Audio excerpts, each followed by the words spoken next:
আজকের আলোচনাটা একটু অন্যরকম। আমাদের হাতে আছে একজন সাংবাদিকের বলতে পারেন বেশ ব্যক্তিগত একটা অভিজ্ঞতার কথা।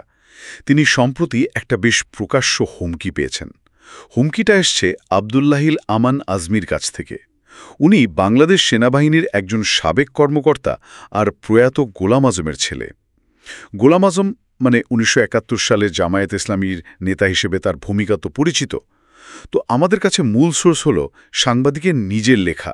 সেখানে উনি আজমির একটা ফেসবুক পোস্টের কথা বলছেন আর পুরো ঘটনাটা সার করছেন। সাথে আবার দুটো রিপোর্টের কথাও এনেছেন, একটা ভারতের আনন্দবাজার পত্রিকার আর একটা পাকিস্তানের নাম দ্য ক্যাচলাইন। আমাদের আজকের উদ্দেশ্য হল এই পুরো ব্যাপারটা একটু খুঁটিয়ে দেখা, হুমকিটা কেন এলো, ওই রিপোর্ট দুটোতে ঠিক কী ছিল, আর সব মিলিয়ে এই সাংবাদিক আবদুল্লাহিল আমান আজমির কথিত আনুগত্য বা কার্যকলাপ নিয়ে কি ভাবছেন সেটাই দেখব। চলুন শুরু করা যাক। প্রথমে সাংবাদিক যা বলছেন, শুধু এই একটা হুমকিই না, উনি নাকি বেশ কিছুদিন ধরেই নানা রকম ভয়ভীতি পাচ্ছেন। জীবন নাশের হুমকি, গুম বা গ্রেপ্তারের ভয় সবই আছে, কিন্তু আবদুল্লাহিল আমান আজমির ফেসবুক পোস্টের হুমকিটা ওটা ছিল একদম সুনির্দিষ্ট আর প্রকাশ্য। আজমি তার পোস্টে সাংবাদিককে একেবারে সরাসরি দাঁত ভাঙা জবাব দেওয়ার জন্য তৈরি থাকতে বলেছেন।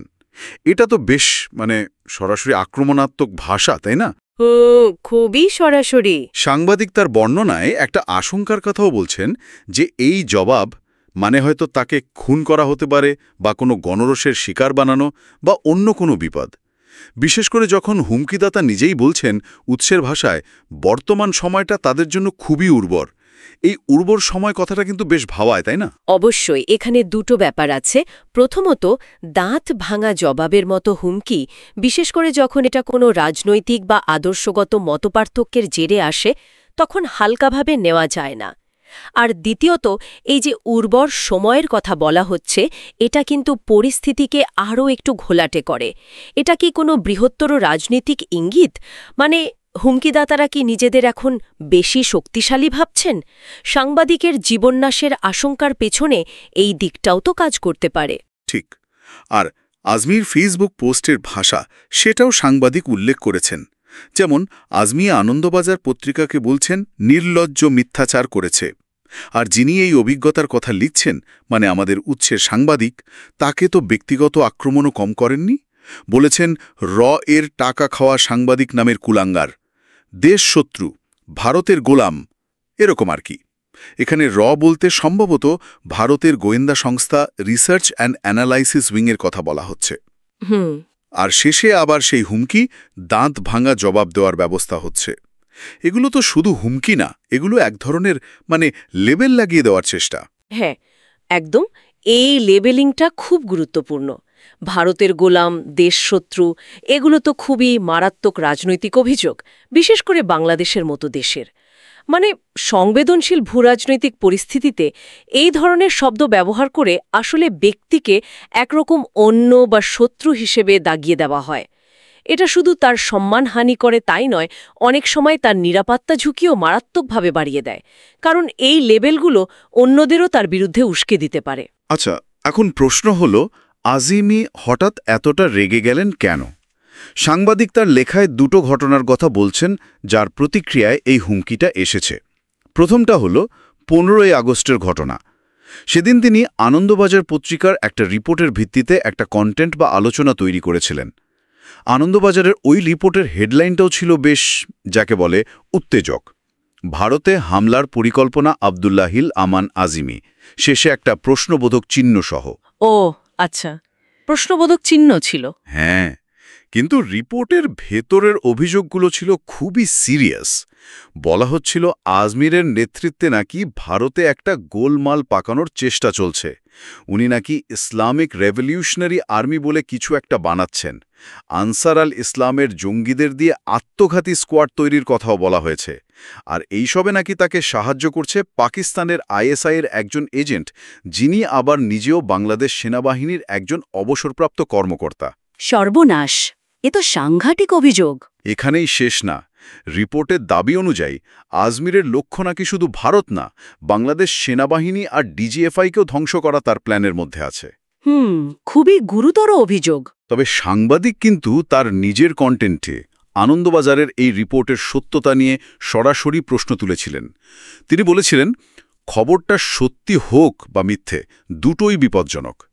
সত্যি হলে ভারত হয়তো এটাকে একটা অজুহাত হিসাবে ব্যবহার করতে পারে বাংলাদেশের বিরুদ্ধে, আর যদি মিথ্যে হয় তাহলে এর পেছনে অন্য কোনো উদ্দেশ্য থাকতে পারে।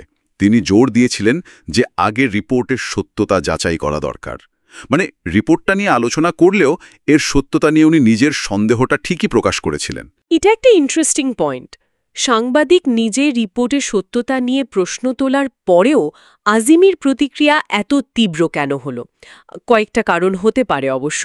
প্রথমত, অভিযোগগুলো এতটাই মারাত্মক, ভারতে হামলা, নিজস্ব আর্মি, আইএসআই কানেকশন, নিজের দেশের আর্মি ধ্বংসের প্ল্যান, যে এগুলো শুধু উল্লেখ হওয়াই হয়তো আজিমির কাছে যথেষ্ট অপমানজনক লেগেছে। দ্বিতীয়ত, যেহেতু রিপোর্টটা একটা ভারতীয় কাগজে ছেপেছে আর অভিযোগগুলো ভারত বিরোধী কার্যকলাপ নিয়ে, তাই হয়তো আজিমি বিষয়টাকে জাতীয় নিরাপত্তার দিক থেকেও দেখছেন, যেখানে তার নামটা নেতিবাচকভাবে এসছে। আর তৃতীয়ত, সাংবাদিক সন্দেহ প্রকাশ করলেও মূল অভিযোগগুলো তো মানুষের কাছে গেছে, তাই না? যেটা আজিমির ইমেজের জন্য ক্ষতিকর হতে পারে। তার প্রতিক্রিয়ার ভাষাটা অবশ্যই আপত্তিকর, কিন্তু রিপোর্টের যা বিষয়বস্তু তাতে যে কেউ হয়তো উত্তেজিত হতে পারে। আপনার কথা ফেলে দেওয়ার মতো না। কিন্তু ঘটনা এখানে থামেনি, বরং এরপর যা হয়েছে সেটাই সাংবাদিকের কাছে আরও বেশি তাৎপর্যপূর্ণ মনে হয়েছে। আনন্দবাজারের রিপোর্ট নিয়ে ওই প্রথম কন্টেন্টটা করার ঠিক 3 দিন পর, 18ই আগস্ট, তিনি পাকিস্তানের দ্য ক্যাচলাইন নামে একটা নিউজ পোর্টালের রিপোর্টের সূত্র ধরে আরেকটা কন্টেন্ট করেন। এবং অবাক করার মতো ব্যাপার হলো, আবদুল্লাহিল আমান আজমি এই দ্বিতীয় কন্টেন্টটা বা পাকিস্তানের মূল রিপোর্টটা নিয়ে একটা কথাও বলেননি। বলেননি? একদমই না। একদমই না। কোনো প্রতিবাদ, কোনো প্রতিক্রিয়া, কিচ্ছু না। সাংবাদিক তার লেখায় বলছেন, আজমি এ ব্যাপারে টু শব্দটি উচ্চারণ করেননি। এই নীরবতাটাই তাকে খুব ভাবিয়েছে। এটা তো সত্যিই অদ্ভুত। কি ছিল পাকিস্তানের ওই দ্য ক্যাচলাইন রিপোর্টে? এর শিরোনামটা ছিল আরও চমকে দেওয়ার মতো, ইস্ট পাকিস্তান মাস্ট রিটার্ন, পূর্ব পাকিস্তানকে অবশ্যই ফিরতে হবে। কি বলছেন? হ্যাঁ, আর এই রিপোর্টে জেনারেল আজমিকে, তাকে জেনারেল বলা হয়েছে যদিও উনি সাবেক ব্রিগেডিয়ার জেনারেল, আচ্ছা, তাকে বাংলাদেশের সম্ভাব্য ভবিষ্যৎ সেনাপ্রধান বা প্রতিরক্ষা উপদেষ্টা অথবা জাতীয় নিরাপত্তা উপদেষ্টা হিসেবে তুলে ধরা হয়েছে, এবং তাকে পাকিস্তানের জন্য একজন দেশপ্রেমিক যোদ্ধা হিসেবে দেখানো হয়েছে। পাকিস্তানের দেশপ্রেমিক যোদ্ধা বাংলাদেশের ভবিষ্যৎ উপদেষ্টা? এটা কেমন কথা? আরও আছে। রিপোর্টে আজমিকে পরিচয় করিয়ে দেওয়া হয়েছে এভাবে: son of Pakistan's hero and Jamaat Islami leader professor গুলাম আজম, পাকিস্তানের বীর ও জামায়াত নেতা অধ্যাপক গুলাম আজমের পুত্র। আরও দাবি করা হয়েছে, আজমি নাকি তার বাবার মতোই পাকিস্তানের কট্টর দেশপ্রেমিক, এবং তিনি নাকি বেশ কয়েকবার প্রকাশ্যে বলেছেন যে তিনি বাংলাদেশের সংবিধান, জাতীয় পতাকা এবং জাতীয় সঙ্গীতকে মানেন না। সাংঘাতিক কথা। রিপোর্টে গোলাম আজম সম্পর্কেও একটা তথ্য দেওয়া হয়েছে। উনি নাকি 1973 সালে সৌদি আরবে পূর্ব পাকিস্তান পুনরুদ্ধার কমিটি গঠন করেছিলেন। পাকিস্তানের রিপোর্টটাতে আরও বলা হয়েছে, আজমি নাকি বাঙালি হিন্দু সংস্কৃতির অনুপ্রবেশ, যেমন পহেলা বৈশাখ, এগুলো প্রত্যাখ্যান করেন। আর পাকিস্তান সেনাবাহিনীর সম্মান রক্ষার জন্য তিনি নাকি মুক্তিবাহিনী আর তাদের পাকিস্তান বিরোধী প্রচারণার সবসময় নিন্দা করেন। আচ্ছা, তাহলে দাঁড়ালোটা কি? দুটো রিপোর্ট, একটা ভারতীয়, একটা পাকিস্তানি। আনন্দবাজারের রিপোর্ট, যেটা তাকে ভারত বিরোধী, ষড়যন্ত্রকারী আর বাংলাদেশ সেনাবাহিনীর শত্রু বলছে, যদিও প্রশ্নবোধক চিহ্ন দিয়ে, সেটার বিরুদ্ধে উনি রেগে আগুন, সাংবাদিককে হুমকি দিচ্ছেন। আর দ্য ক্যাচলাইনের রিপোর্ট, যেটা তাকে পাকিস্তানের বীরপুত্র, বাংলাদেশের সংবিধান, পতাকা, সঙ্গীত অমান্যকারী, বাঙালি সংস্কৃতি বিরোধী, এমনকি প্রকারান্তরে পূর্ব পাকিস্তান পুনরুদ্ধারের সম্ভাব্য মুখ হিসেবে দেখাচ্ছে, সেই রিপোর্টের ব্যাপারে উনি একেবারে চুপ। এটা তো এই বৈপরীত্যটা তো খুবই চোখে পড়ার মতো।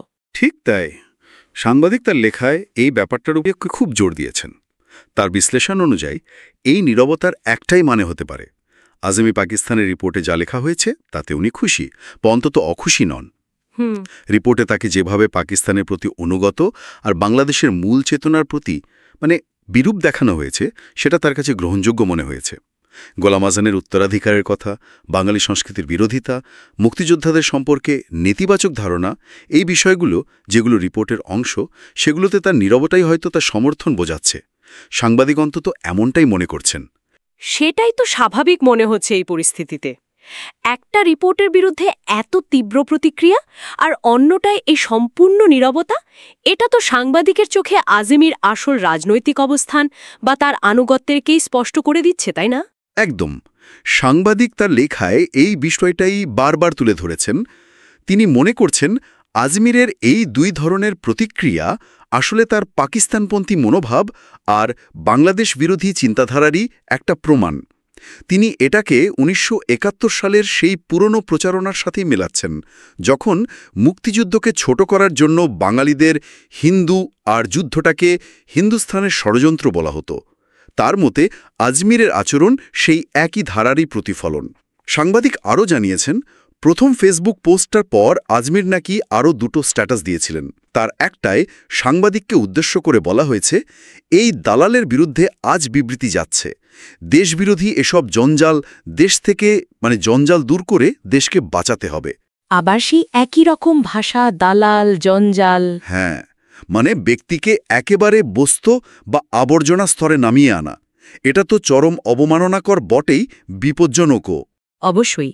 এই পুরো ঘটনা আর সাংবাদিকের বিশ্লেষণ, এটা আমাদের কয়েকটা বড়সড় বাস্তবতার দিকে তাকাতে বাধ্য করে। প্রথমত, বাংলাদেশে ৭১-এর মুক্তিযুদ্ধ আর সেই সংক্রান্ত ইতিহাস নিয়ে যে দুটো ভিন্ন, প্রায় বিপরীতধর্মী বয়ান বা ন্যারেটিভ এখনও চালু আছে, তার প্রভাবটা কত গভীর। এই ঘটনাটা যেন তারই একটা ছোট কিন্তু স্পষ্ট উদাহরণ। দ্বিতীয়ত, এই রকম স্পর্শকাতর ঐতিহাসিক আর রাজনৈতিক বিষয় নিয়ে যারা কাজ করেন, সাংবাদিক, লেখক, গবেষক, তাদের পেশাগত ঝুঁকিটা যে কতটা বাস্তব আর ভয়ঙ্কর হতে পারে। বিশেষ করে এখনকার ডিজিটাল যুগে ফেসবুকে বা অন্য সোশ্যাল মিডিয়াতে কাউকে হুমকি দেওয়া বা তার সম্মানহানি করা তো আরও সহজ হয়ে গেছে। আর তৃতীয়ত, আবদুল্লাহিল আমান আজমির মতো ব্যক্তিরা, যাদের পারিবারিক ইতিহাস যেমন গোলাম আজমের বিতর্কিত ভূমিকা আর তাদের নিজেদের কথাবার্তা বা কার্যকলাপ, এগুলো এখনও বাংলাদেশের রাজনৈতিক আর সামাজিক আলোচনায় কতটা প্রাসঙ্গিক হয়ে উঠছে আর নতুন করে বিতর্ক তৈরি করছে। সবশেষে এত হুমকি, এত ভয় দেখানোর পরেও সাংবাদিক কিন্তু তার নিজের অবস্থানে খুবই শক্ত। তিনি তার লেখায় একদম পরিষ্কার করে বলেছেন, এসব হুমকি ধামকি দিয়ে মুক্তিযুদ্ধের পক্ষের কথা বলা বন্ধ করা যাবে না। তার ভাষায়, মৃত্যুভয় থাকলেও তিনি সত্যি কথা বলা থেকে সরবেন না। উনি এটা মেনেও নিয়েছেন যে এই মুহূর্তে হয়তো হুমকিদাতাদের ক্ষমতা বেশি, তারা যা খুশি করতে পারে, এমনকি মেরেও ফেলতে পারে। কিন্তু তাদের এই ঔদ্ধত্য বা হুমকি তাকে চুপ করাতে পারবে না। তিনি সরাসরি বলেছেন, একবার মরতে হবে তো, একবার।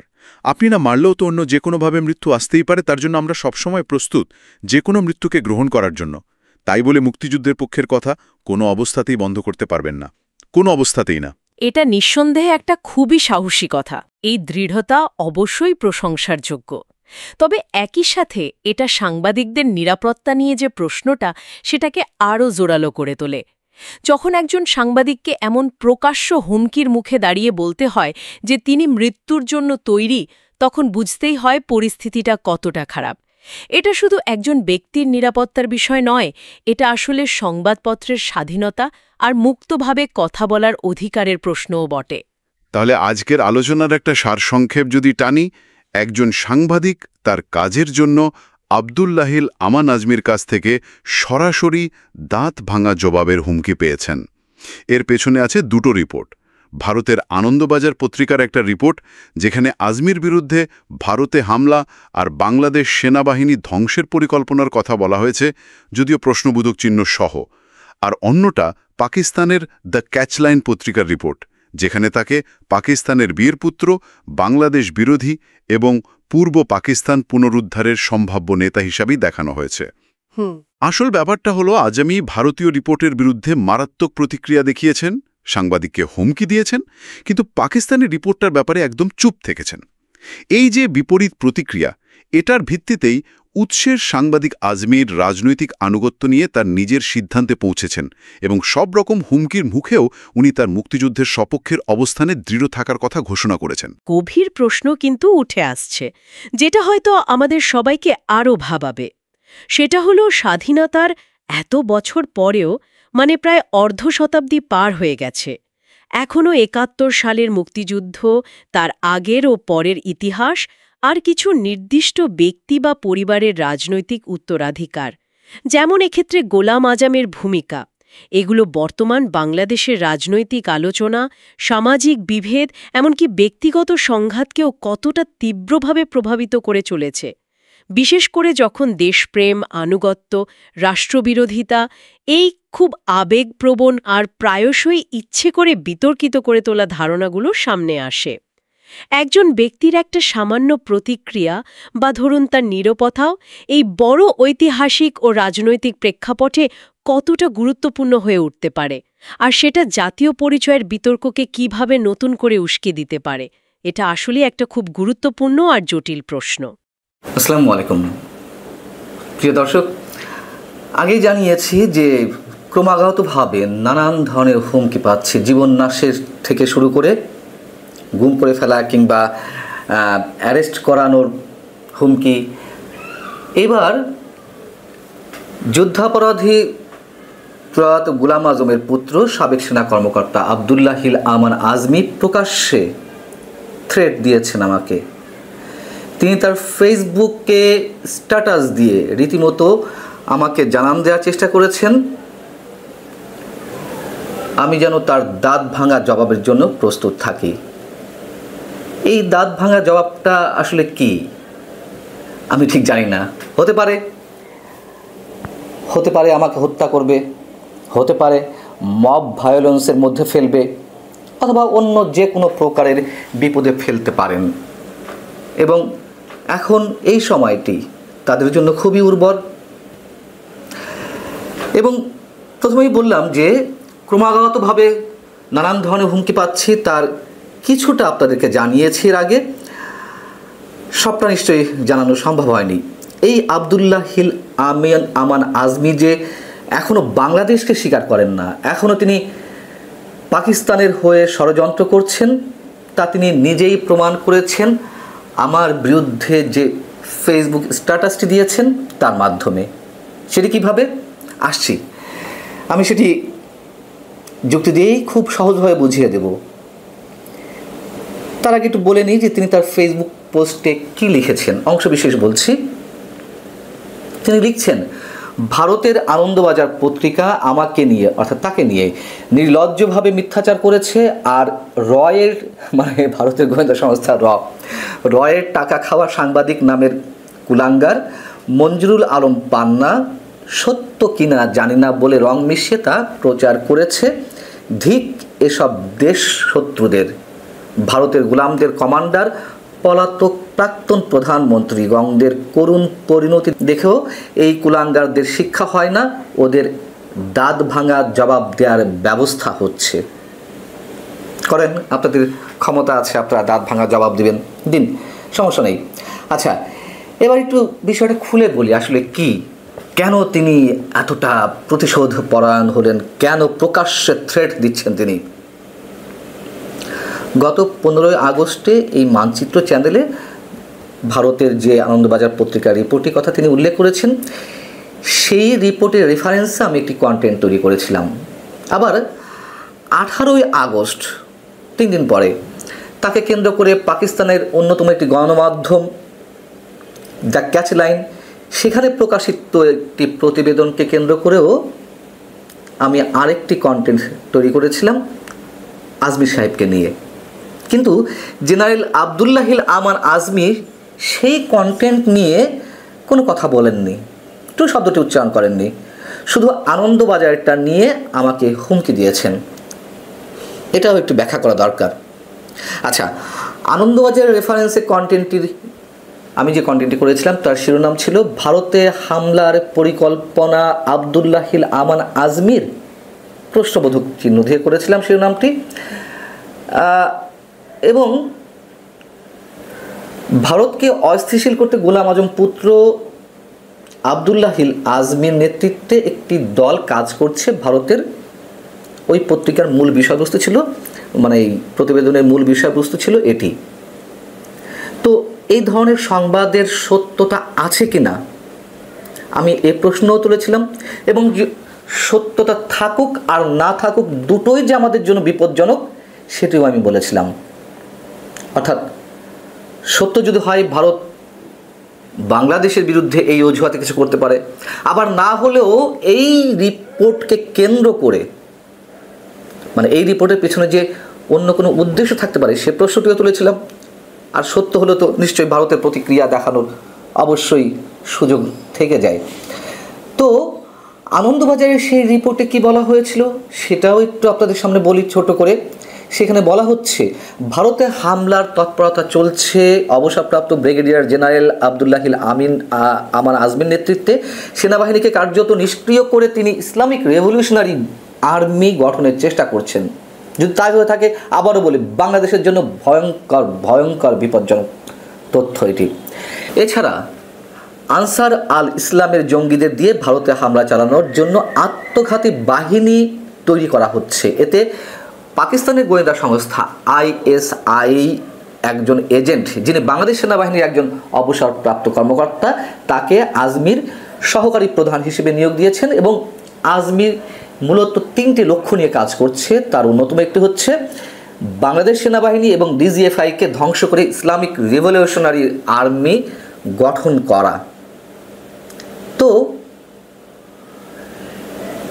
এটি নিয়ে তিনি বেজায় ক্ষুব্ধ হলেন এবং আমার বিরুদ্ধে যাবতীয় সব কিছু করার উদ্যোগ নাকি তিনি নিয়েছেন এবং নিচ্ছেন। মজার বিষয় হচ্ছে পরবর্তীতে 18ই আগস্ট আমি যে কন্টেন্টটি তাকে কেন্দ্র করে পাকিস্তানের একটি গণমাধ্যমে যে প্রতিবেদন এলো সেটা রেফারেন্সে করেছি, সেটা নিয়ে তিনি টু শব্দটি করেননি, যেটা বলছিলাম, কারণ সেটি তার ভালো লেগেছে। কোন কথাগুলো ভালো লেগেছে জানেন? উল্লেখ করলেই বুঝতে পারবেন, আপনারা অনেকেই দেখেছেন। তারপরেও আমি চুম্বক অংশটি একটু বলি আপনাদের সামনে। পাকিস্তানের দ্য ক্যাচ লাইনের শিরোনাম ছিল east Pakistan must return, Bangladesh অবশ্যই পূর্ব পাকিস্তানে ফিরে যাবে। এই প্রতিবেদনে জেনারেল আজমিকে বাংলাদেশের সেনাপ্রধান অথবা প্রতিরক্ষা উপদেষ্টা কিংবা জাতীয় নিরাপত্তা উপদেষ্টা করার দাবি জানানো হয়েছে। কেন? তার কারণ পাকিস্তান এখনো মনে করে, বা ওই গণমাধ্যমে এই প্রতিবেদনটি যিনি লিখেছেন তিনি আজমিকে এইভাবেই পোর্ট্রেট করছেন, চিত্রায়িত করছেন যে তিনি পাকিস্তানের জন্য দেশপ্রেমিক যোদ্ধা। এখানে স্পষ্ট লেখা রয়েছে জেনারেল আজমিকে উদ্দেশ্য করে, son of Pakistan's hero and Jamaat Islami leader professor Golam Azam. পাকিস্তানের হিরো গোলাম আজমের সন্তান তিনি। আর কি লেখা হয়েছিল? আবদুল্লাহ হিল আমান আজমি তার বাবার মতোই পাকিস্তানের একজন কট্টর দেশপ্রেমিক। তিনি একাধিকবার প্রকাশ্যে ঘোষণা করেছেন যে তিনি বাংলাদেশের সংবিধান, জাতীয় পতাকা এবং জাতীয় সঙ্গীতকে স্বীকৃতি দেন না। এতটাই দেশপ্রেমিক যে গোলাম আজম সৌদি আরবে থাকাকালীন সময় 1973 সালে পূর্ব পাকিস্তান পুনরুদ্ধার কমিটি গঠন করেছিলেন। এটি নিশ্চয়ই আপনাদের অনেকে জানা আছে। তারই সন্তান জেনারেল আবদুল্লাহ হিল আমান আজমি, এবং তিনি বাঙালি হিন্দু সংস্কৃতির অনুপ্রবেশকে প্রত্যাখ্যান করেছেন, বিশেষ করে পয়লা বৈশাখের মতো উৎসব আরোপের বিষয়টি। দ্য ক্যাচ লাইন লিখছে, আমার কথা নয়। তিনি পাকিস্তান সেনাবাহিনীর সম্মান রক্ষার জন্য মুক্তি বাহিনী এবং তাদের পাকিস্তান বিরোধী প্রচারণার ধারাবাহিক নিন্দা করেছেন। এবার বুঝুন, জেনারেল আবদুল্লাহ হিল আমান আজমি আমার উপরে চটবেন না কেন? কেন খেপবেন না? কেন প্রতিশোধ পরায়ণ হবেন না? এগুলো যে সবই খানিকটা আপনাদের সামনে তুলে ধরেছি এ কারণেই। এবং তিনি যে দ্য ক্যাচ লাইনের এই প্রতিবেদনের কোনো প্রকার কোনো প্রতিবাদ জানাননি, তার থেকেই প্রমাণ হয় যে তিনি কতটা এখনো পর্যন্ত পাকিস্তান প্রেমিক এবং বাংলাদেশের বিরুদ্ধে কোনো ষড়যন্ত্র করছেন কিনা। এবং এদের পূর্বপুরুষরাই বাঙালিকে হিন্দু বলে মুক্তিযোদ্ধাদেরকে প্রতিহত করার চেষ্টা করেছিল, হিন্দুস্তানের ষড়যন্ত্র বলে চালিয়ে দেওয়ার চেষ্টা করেছিল আমাদের মহান মুক্তিযুদ্ধকে।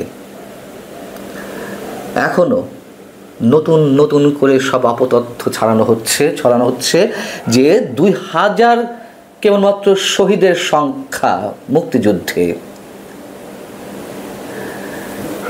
শুনুন জেনারেল আবদুল্লাহিল আমান আজমি সাহেব কি করবেন আপনি এবং আপনারাই ভালো জানেন। এই মুহূর্তে এই দেশে আপনারা যা ইচ্ছে করতে পারেন সেটাও আমরা বেশ জানি। মেরে ফেলতে পারেন, প্রথমে যেটি বললাম, এর বাইরে আরও অনেক কিছু করতে পারেন, সেই সুযোগ আপনাদের তৈরি হয়েছে। কিন্তু এটি মনে করার কোনো কারণ নেই আপনাদের ক্ষমতা, আপনাদের ঔদ্ধত্য কিংবা সেই হুমকিগুলো কার্যকর করার মাধ্যমে আমাদের মুখ বন্ধ হয়ে যাবে, এটি মনে করার কোনো কারণ নেই। একবার মরতে হবে তো, একবার। আপনি না মারলেও তো অন্য যে কোনোভাবে মৃত্যু আসতে পারে, তার জন্য আমরা সব সময় প্রস্তুত যে কোনো মৃত্যুকে গ্রহণ করার জন্য। তাই বলে মুক্তিযুদ্ধের পক্ষের কথা কোনো অবস্থাতেই বন্ধ করতে পারবেন না, কোনো অবস্থাতেই না। তিনি আরও 2টি স্ট্যাটাস দিয়েছেন আজই। তার একটি হচ্ছে আমাকে উদ্দেশ্য করে বলছেন, এই দালালের বিরুদ্ধে আজ বিবৃতি যাচ্ছে, দেশ বিরোধী এসব জঞ্জাল দেশকে জঞ্জাল দূর করে দেশকে বাঁচাতে হবে। আহা, কি ভয়ঙ্কর দেশপ্রেমিক! এই দেশের জন্য কত চিন্তা করেন তারা। দর্শক, এই ছিল মোটামুটি আবদুল্লাহিল আমান আজমির যে থ্রেট, যে হুমকি, সেই সম্পর্কে সামান্য 2টি কথা আপনাদের সঙ্গে একটু শেয়ার করা। ভালো থাকুন, আল্লাহ হাফেজ।